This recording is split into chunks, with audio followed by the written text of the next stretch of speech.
Meghan, who is, in my opinion, a narcissist, is driving him insane. He's in an abusive relationship. He's in an abusive relationship, absolutely, Nancy. And it's so scary to think that this guy now is crumbling. I don't think they live in the same house area anymore. I personally don't. Wow. I think they're separated. Okay, the Sidley twins with me, and Stephanie believes, and I actually agree. Stephanie. Harry is on the verge of some type of serious meltdown here. We saw it with a quite deranged statement released to try and say, I wasn't trying to steal William's thunder, even though we know exactly what that was all about. But at the same time, this truly bizarre article trying to win over Brits like me and make us just forget, right, that you literally called us all racists in your Netflix documentary for backing Brexit, and that you accused the royal family of also being racist. It's just nuts. It's just nuts. So anyway, the Prince and Princess of Wales fan posted, I kid you not, this is a real essay. It's appalling, full of all of the cliches that you would expect from someone who is disconnected from reality. Sorry, Harry, you stabbed your country in the back. And Stephanie, you replied, F.O. Harry, but you added, Harry wants to go back to the UK so bad, it's scary. He's on the verge of a mental breakdown. And unfortunately, because I don't like to say that, but I think you're completely right, because what's actually happening here is these two are pulling in completely different directions. I mean, Harry's language about the United Kingdom has totally changed. Do you remember he wouldn't used to praise the United Kingdom at all? It was like, no, LA is my home. You know, I'm never, ever going back. He was pretty negative about it, or he couldn't even say anything positive. So, Stephanie, what's your reading on this? Just go into your post on X a little bit more. I think he's having a psychotic break, in my opinion. I think that the weight of the world is on his shoulders and he doesn't know what to do. His entire life has been a boy with a silver spoon in his mouth. And for some reason, he left all that for Meghan. And Meghan, who is, in my opinion, a narcissist, is driving him insane. He's in an abusive relationship. He's in an abusive relationship, absolutely, Nancy. And it's so scary to think that this guy now is crumbling.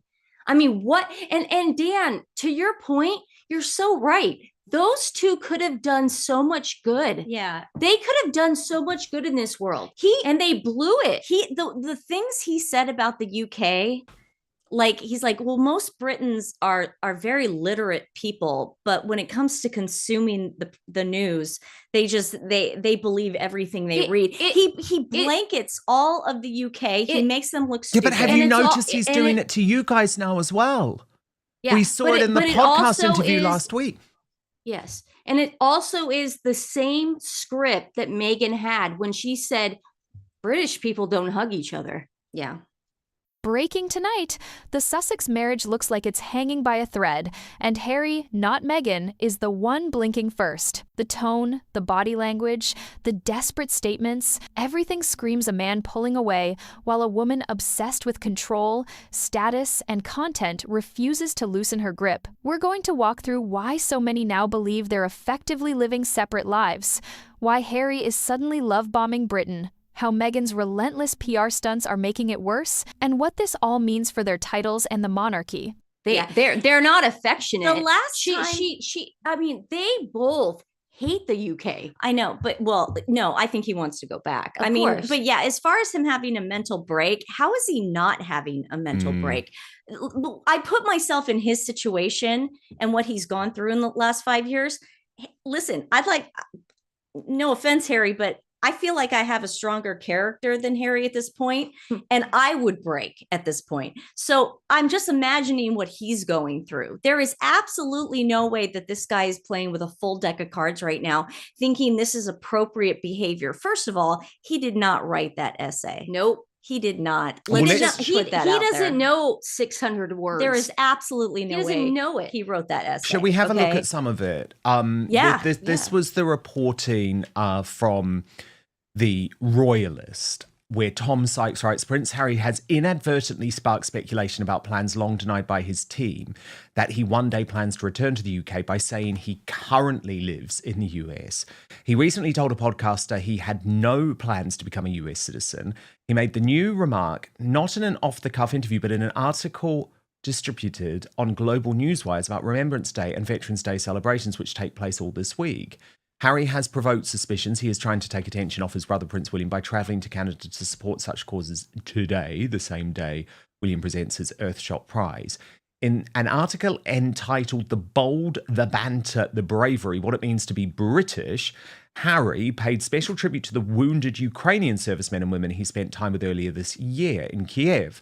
He said, these people reminded me that bravery is not the absence of fear, but the triumph of purpose over it. Then he said, there is a similar stoic spirit of self-deprecation and humour in Ukrainians that I recognise more than any other in us Brits. Though currently I may live in the United States, Britain is and always will be the country I proudly served and fought for. The banter of the mess, the clubhouse, the pub. It sounds ridiculous. These are the things that make us British. I make no apology for it. I love it. But as Tom Sykes says, the comment is likely to provoke raised eyebrows at the palace and more vocal criticism online, where Harry is often accused of betraying Britain by attacking its monarchy and overstating his active military service. Well, I'd say that's just the start of it, Tom Sykes. But this ain't going to work for me. I mean, it's certainly not going to work. I'm not at all suckered by this. But it is absolutely a change, a serious change in his tone and in his positioning in regards to the UK. It's very reminiscent of that statement they put out when they said service is universal.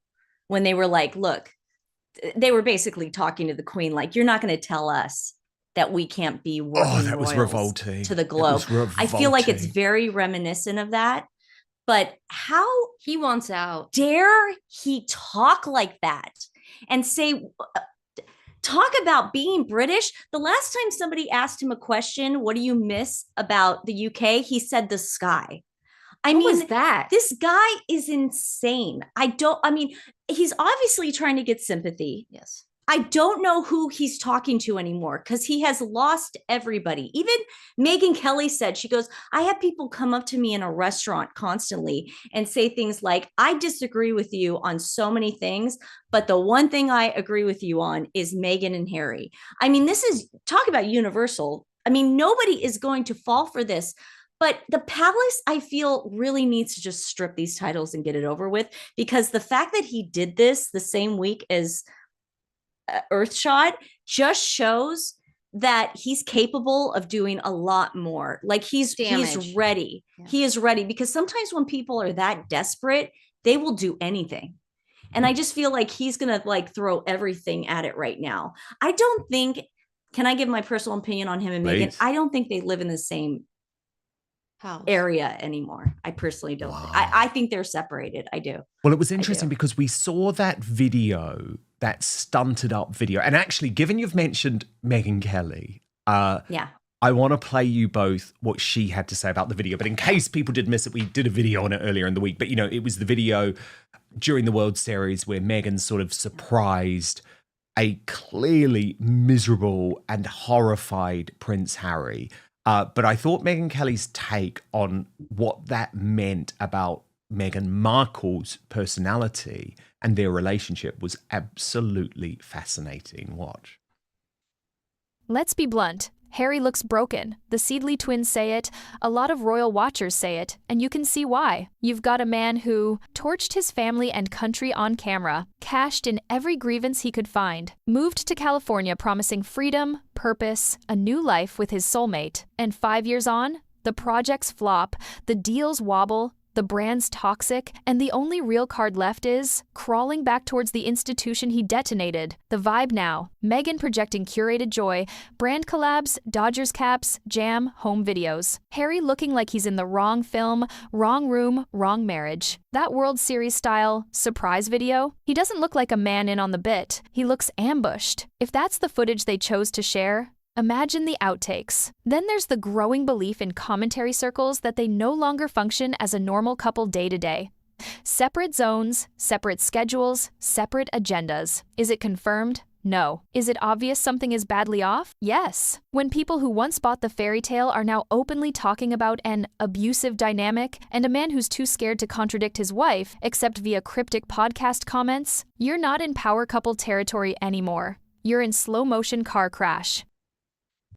Look like a hostage there. You really kind of wanted to have King Charles send in the equivalent of the Navy SEALs into Montecito to go rescue the prince. Well, Meghan, he didn't know that was going to be released worldwide. He thought he was in his. That's true. He thought he was in his own home, just with his kooky wife and her friend, and he didn't have any reason to behave. He must be so pissed right now. Wait, you released that?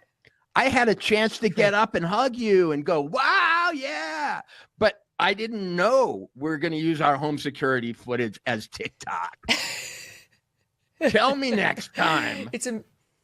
She never misses an opportunity to make it about herself. So true. So true. I mean, she also released it the night of Game 7. It was obviously filmed Friday on Halloween, Game 6. Because it's just like, it's psychotic behavior. I mean, this girl is nuts. That was Game 6. There's no way that was Game 7, in my opinion. Because the reaction, Kelly was there, Kelly Zeiflin was there. And that's what scares me. What were they doing the night of Game 7? If she wanted to release a video showing she was excited that the Dodgers won the World Series, why couldn't she just release a video of them actually showing? It's because they weren't watching Game 7. She could care less about the Dodgers. Oh, she doesn't give a damn. She doesn't give a damn. What she cares about, and actually Megyn Kelly pointed this out too, what she cares about is thinking that she's doing something which is good for her own PR, even though it never is. Watch. She parachuted into Uvalde, where a bunch of children were murdered, and made sure she got caught by those cameras.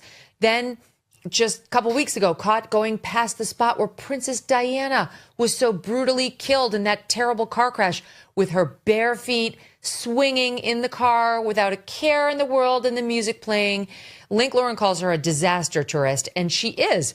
And now she peppers it here with, see, there I am. It's all about me and my joy, because I swear I'm authentic.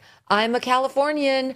I love the Dodgers just like normal people, even though I'm firing, or at least losing, my 10th publicist right now, literally days earlier in the news, because I bully everyone. Her husband must, if he is not angry as hell right now, and that he even allowed that to come out, is actually troubling, because it didn't make him look particularly good, except that he wasn't part of the hysteria. But to allow your home security footage with you in it to be released publicly by your wife so that she can get a few points as a Dodgers fan, dude, I hate to use the word cucked. I never use the word cucked, but that's cucked. Yeah. Yeah, well, I think we've known that about Harry for quite some time. Yes, we have. We have, haven't we, Nancy? My mom's watching this right now going, what's cup? Oh, so's mine. So is mine. What does that mean? Yeah. Just Google it, Mum. Don't Sorry, ask Mom. me. Sorry, Just Mom. Google it, okay? Okay, then we come to this. I mean, it's pathetic. This is. was clearly a distraction from Paris. I have been adamant about that. Totally. She went to So have I. Balenciaga, exploited. I so agree. She has flooded the Yeah, zone because it she went so went- badly. Yes. She went there. She it was went a to disaster. exploit children, and then she puts her feet up. How could you care so much about your privacy? Remember during the documentary for Netflix when she was pretending to cry and she goes, I checked the alarm. Is the alarm on? Is someone's breaking into my house? She's talking about her feelings when she lived on the Windsor estate at Frogmore. You're right. You're right, Megyn. Someone's just going to come and get you there. But she's now releasing home security footage and showing where the cameras actually are. I mean, if this was a Mission Impossible movie, she would have done all the work for Ethan Hunt because he didn't have to like look at the blueprints. I mean, that's exactly how their security's set up. And let's not. So if you're breaking in, you know that those are your black spots and that's where to break into. I mean, it's the most ridiculous thing I've ever seen in and my let's life. not remember that she was wearing Toronto Jays hats. Because she doesn't care about baseball. She doesn't care No. about the No, Dodgers. they know that. She's full of crap. yeah, it's so funny. She was literally wearing that while she was filming Suits. Yeah, and I want to say this because a lot of people will clip this later and put it on their freaking TikTok pages and say, "Look at Dan and those twins. All they do is obsess over that girl. She can't even live her life. She can't even go to." You know why we do this? You know why we're doing this? Because she started it. And we're going to finish it. Okay. No one told her to go on Oprah and lie during a pandemic and the height of the George Floyd riots. She knew what she was doing. No one told her to go on that cut interview and say the things that she said. No one told her that. Had she not done that, yeah, I get No, it. exactly. Yeah, maybe we're Exactly. a little I'm petty. sorry. For people who say that, I just say to them, Meghan Markle remains the biggest threat, living threat, to the British monarchy today. And I know there'll be a whole load of people saying right now, Dan, what about Andrew Mountbatten Windsor? He's done. He's finished, okay? And he was finished because the mainstream media pointed out his appalling behavior. And no one accused them of racism, of course, because he was a white man. But there's one massive difference between Andrew Mountbatten Windsor and Meghan Markle. Andrew Mountbatten Windsor believes in the British monarchy. He has never tried to bring it down. He has never tried to destroy it. Now, his actions have inadvertently caused huge damage. And by the way, this is not a defense of a lot of Andrew's behavior. That's not the point that I'm making. The point that I'm making is that there is a woman in this world who used to have a huge amount of power before people like us started pointing out her lies and the fact that we couldn't trust what she was saying about the British monarchy. So I'm glad you have said that, because I do think sometimes there does need to be a little bit of context about why this matters. This woman, in her life, right, she has two goals. Either destroy the British monarchy or become the Queen. Okay, that's it. That is the ultimate goal. Now, of course, it's not going to happen. But it's not going to happen because we have been on her and we have exposed exactly what she's tried to do. And by the way, I did think it was really interesting this week that Prince Harry released this statement about his Canada trip. And I mean, the whole thing was just nonsense because, of course, it was all planned to take the attention away from Prince William and Earthshot. But I think maybe is what's most interesting about it is even though the Mail went massive on it, most people now just shrug off these sort of gaslighting, hysterical, over-the-top statements from Harry. And that is a good place to be. And again, I think a lot of that is because we have kept the attention on this guy and what he does. Because do you remember a few years ago when he released that hysterical and gaslighty statement saying, oh, the British media are being racist about Meghan Markle, when the British media were absolutely not being racist about Meghan Markle? It blew up. It was everywhere. Not so much anymore. So this was the Mail's coverage of it. The headline, Prince Harry issues defiant statement as he denies claims he was trying to upstage William. Then if we actually get to the statement itself, Harry's team blamed the timing on the fact he is not afforded the same level of security and protection as other working members of the royal family. Well, I mean, that's insane. As other members of the working royal family, you're not. You're not. You're a private citizen. The spokesperson went on, it means, therefore, that the period of time in which we can release details of events is much more truncated than it is for His Majesty the King or the Prince of Wales. Again, why the hell are you comparing yourself to them? You didn't want that. It's nuts, isn't it? So anyway, the royal commentator Victoria Arbiter, she was good on this. She said the timing of Harry's announcement was inevitable, if not predictable. But the spokesman for the Duke of Sussex hit back, declaring the events were planned nearly a year ago. Doesn't make it any better. He knew that Earthshot was on, so that's irrelevant. The date of the main event, the dinner, is set by the charity, not Prince Harry. The period of Remembrance Tide traditionally extends from the 1st to 11th of November and has done since 1918, over 100 years. He can't choose to move those dates. We are always guided as to when we can announce trips like this by the advice given to us by his private security advisors and the event security team. This visit, months in the planning, marks a return to a city that has a special place in the Duke's heart, having played host to the Invictus Games back in 2017. Now, Sidleys, we can, of course, pick that statement apart, right? Because it's total nonsense. Like, other members of the royal working members, you're not one. But to me, I think the thing that gave me the most hope in terms of this statement is it was broadly ignored. And again, that's going to be very painful for this guy coming, Stephanie, to your original point, about this breakdown. The fact that he releases a statement like that, he expects the world to stop, because the world used to stop. And now it's like, nah, you're speaking nonsense. We're not buying into this. Right on cue, Harry releases that remembrance essay. Suddenly, he currently lives in the U.S., pointedly temporary wording. Britain is and always will be the country he proudly served. He's misty-eyed about pubs, banter, camaraderie, us Brits. This from the same man who sat through and profited from a Netflix series framing Britain as bigoted, backed narratives that smeared Brexit voters and tarnished the Commonwealth. Let his wife push the idea of a racist institution led by his own grandmother. So what's changed? Not his record, his position. His American dream is shrinking. Hollywood is bored. The market's cold. And back home, a mechanism has just been used on Andrew Mountbatten Windsor that proves titles can be stripped without a parliamentary circus. Harry can see the walls. A future King William who's already hinted things will change. A public increasingly immune to Sussex victim statements. A monarchy that now has a live precedent for tightening its circle. Suddenly, sounding patriotic again is convenient. It also sounds desperate. Yeah, we're definitely seeing a person on the brink. Yeah, but I mean, he really is he really is trying everything. But we're also seeing someone with zero credibility anymore. But again, no one is buying it, and especially the security. I love the security statement. Your wife just put out security footage of the layout of your media room. Okay, what is wrong with you, dude? Like, seriously.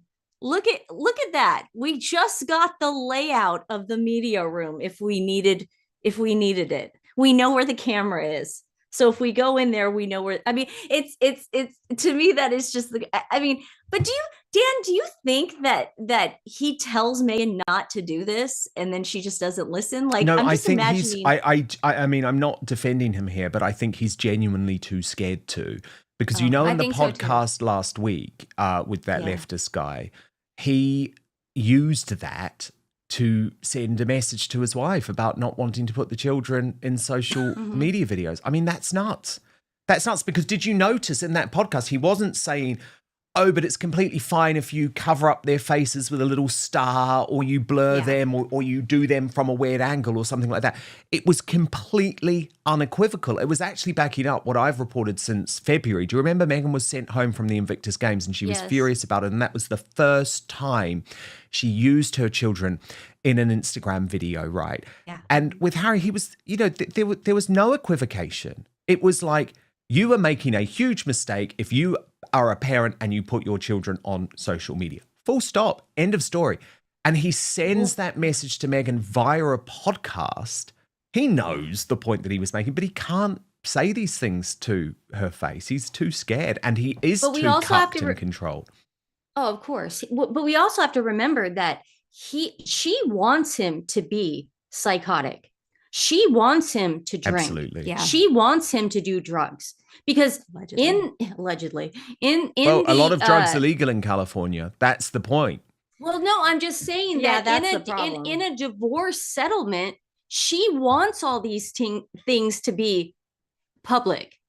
Mm-hmm. Because it's going to give her leverage. Of course she does. Oh, yeah. You include all of that detail about your illegal drug use and spare Harry. Very, very sensible for you to do that.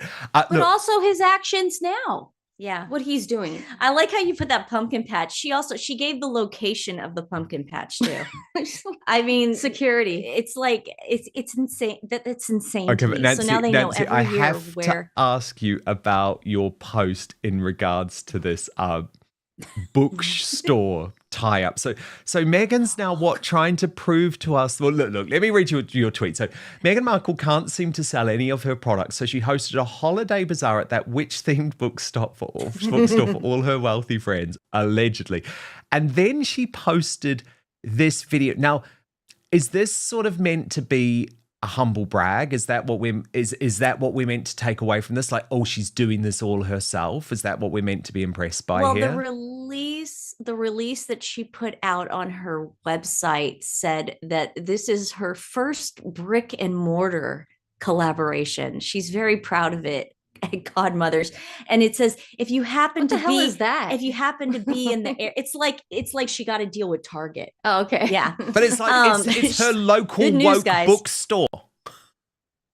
I call it a witches themed bookstore because I mean those women, come on, let's get real. But it says if you're in the area, come by. Okay, I'm just going to be driving around Summerlin, in a gated community, and I'm going to go into. I come on, give me a break. She's acting like people were in line, Yeah, but people can't get into this. this is a holiday bazaar. That's all it is. This is something that I worked at a private school with like so many of those kind of women, and I love all of you if you're watching the show. But and you guys know I love you. But they would do this at our school. They would like have side hustles where they would sell their jewelry or purses. Oh God, so many of them made purses. I had to buy like 10 of them. But they would sell stuff during the holidays, and we had like this section in the private school where they could set up their holiday bazaar. And oh my gosh, it reminds me again, she's like 10-15 years too late to the party. She's broke. She's broke. She's broke. Her crap isn't selling. All the stuff that she put behind that holiday display, it looks like the wrapped stuff. And then Oprah comes out. I didn't even know Oprah still did her favorite things. Who's going to trust Oprah? Who is going to trust Oprah after she fed us that Kamala BS? Joy. No one gives a crap about Oprah anymore. No one cares. No one way. cares. No way. What a Ladies, big congratulations are in order. You're going to be too big for me soon. 100,000 Oh, yeah, subscribers on YouTube for Twin Yeah, Talks. And everyone else Not has to you, subscribe. man. So it's at Sidley Twins 4823, right? But you can just type into the search Just bar type in Sidley Twins Twin or Talk. Twin Talk. Yeah. But that's amazing. 100,000. Congratulations. Couldn't have done it without you. Yeah. Oh, You're the you reason, could. Dan. You absolutely could have. But no, I love having you. So don't get too big for me, okay? Because this has been such a blast. Never, ever. But I adore you both. Thank you so much. Sign up, subscribe to the Soar Away Twin Talk with the Sidley Twins. 100,000 subscribers. Isn't that incredible? Congratulations to the twins. And thank you so much for your company today. If you do want to support me here on Outspoken, the best thing I can ask you to do, obviously hit the subscribe button, clearly, if you are watching on YouTube. But if you want full access to the Royal Uncancelled After Show 5 days a week for twice the length of what you've just seen, what you can do is sign up to my Substack at www.outspoken.live. Paid annual or monthly subscribers get first access to the Royal Uncancelled After Show Monday to Friday with no advertising whatsoever. You can watch it either live or on demand, whichever you prefer, but it is available there for you. And you can subscribe for free, of course, too. I don't bombard you, but if you do want to support what I do, sign up and then you can watch the after show every single day. Thank you so much for your company. Thank you to the wonderful Sidley Twins too. While Harry edges rhetorically toward Britain, Meghan is sprinting in the opposite direction. Look at the pattern: hyper-produced Dodgers content, released on her schedule, with him looking deeply uncomfortable, home security-style footage pushed out for clout after years of sob stories about safety and privacy, pumpkin patch and lifestyle clips that conveniently expose locations and layouts, while his team whines about security concerns, a holiday bazaar in a niche bookshop hyped like a global retail coup, an acting comeback as herself, not a reinvention, a reinforcement of the brand. Meghan, Duchess, celebrity, lead character. At the same time, reports and chatter grow that Harry hates the kids being pushed online aesthetic. He uses interviews to hint at concerns instead of saying them at home. She continues to treat their life as content and leverage. Whether every detail is right or not, the direction of travel is unmistakable. Two people pulling in opposite directions. He's signaling British veteran, roots, duty, seriousness. She's signaling LA lifestyle, cameras on, narrative mine. That gap doesn't close, it widens, which is why so many now think we're watching the soft launch of a separation. Emotional, strategic, and possibly already logistical. This isn't just gossip about a miserable marriage. There are 3 big stakes. The Andrew precedent. With letters patent, the king has shown titles can go. No parliamentary opera. No birthright shield. If it can happen to Andrew, it can happen to Harry. It can certainly happen to Meghan. That reality changes the power balance overnight. Meghan's leverage in a split. Her entire post-royal brand is built on being the Duchess in California. Oppressed, misunderstood, important. A separation or divorce narrative only works if she keeps those titles and that moral high ground. That's why you see the relentless self-promotion, the curated images, the attempts to look indispensable and adored. That's also why Harry's instability, his drug admissions, his rage, all become potential ammunition against him if this turns into lawyering. Harry's last exit ramp, if he is, as many suspect, right on the edge. Emotionally, reputationally, financially, this remembrance pivot and UK nostalgia routine looks like a test balloon. If I reach for home, will anyone reach back? Right now, the answer for most Brits is, we remember what you said. We see what you did. You don't get to pretend that never happened because things got tough in Montecito. So yes, we are going to keep talking about it. Not because Meghan can't live her life, but because she and Harry chose to weaponize their royal status, smear a country, trash a family, and cash out as global moral authorities. Now that the mask is slipping, it matters how this ends. For the monarchy, for public trust, and for whatever's left of Harry's sanity and status if or when the separation stops being quiet and becomes official.